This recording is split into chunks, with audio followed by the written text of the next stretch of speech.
আহলে সুন্নাত ওয়াল জামাত ও আঞ্জুমানে খুদ্দাম নাস বাংলাদেশ কুয়েত কেন্দ্রীয় কমিটির যৌথ উদ্যোগে পবিত্র ঈদ মিলাদুন্নবী অনুষ্ঠিত হয়ে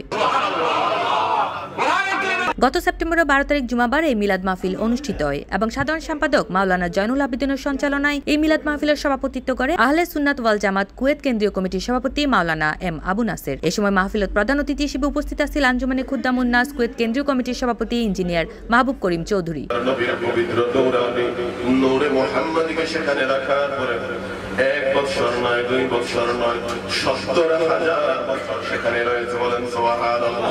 খুরশেদ আলম এবং মোহাম্মদ সেলিমুর নাতে রাসুল পরিবেশনের মধ্য দিয়ে এই মিলাদ মাহফিল অনুষ্ঠানের আরম্ভ করা হয়।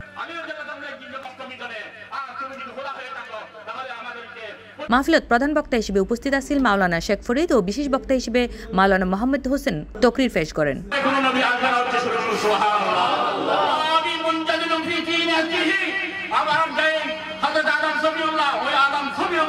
এছাড়াও বক্তব্য রাখে আয়ুব আলী, সাইফুল আলম, আব্দুল কাইয়ুম, নাজিম উদ্দিন, জাফরুল ইসলাম, আবু তালেব ও নাজিমুল হক সহ আরো আমন্ত্রিত অতিথি অক্কল। বিভিন্ন কার্যকলাপ রয়েছে, মানবতার কল্যাণে আমরা কাজ করি, আমরা আরেকজনের বিপদ করে বেশি কাজ করি কম। আমাদের সুন্নিদের মধ্যে এরকম একটা আছে সকল ঈদের সারাই ঈদে মিলাদুন্নবী সাল্লাল্লাহু আলাইহি ওয়াসাল্লাম।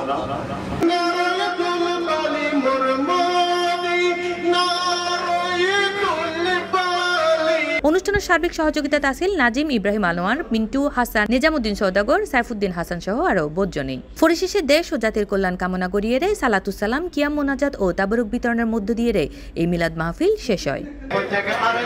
C plus TV, Chittagong.